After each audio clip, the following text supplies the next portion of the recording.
Mahakama ya Zanzibar imechaguliwa kuwa wenyeji wa mkutano wa mwaka wa majaji wakuu wa Kusini na Mashariki mwa Afrika unaotarajiwa kufanyika kuanzia tarehe 5 hadi tarehe 9 Oktoba 2026 katika hoteli ya Verde Mtoni, Zanzibar.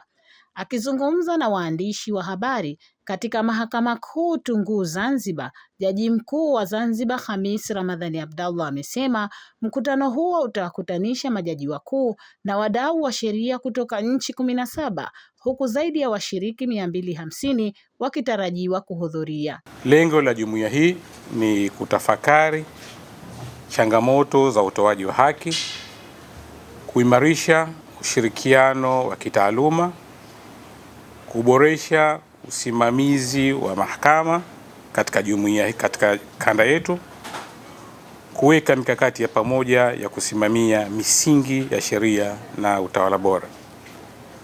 Kwa hiyo Zanzibar katika jumuiya hii ni mwanachama kamili katika jumuiya.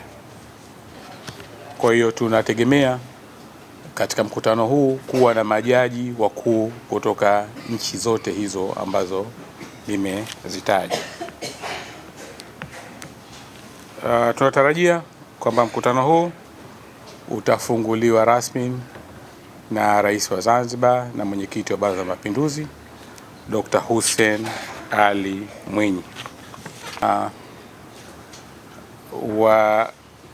Washiriki wasiopungua 150 wa nje, ambayo kama alivyosema awali itahusisha majaji wakuu wa nchi hizo, majaji kutoka katika mahakama hizo, wanasheria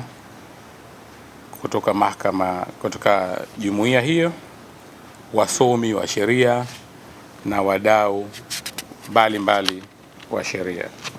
Waiba Habibu, CTV News.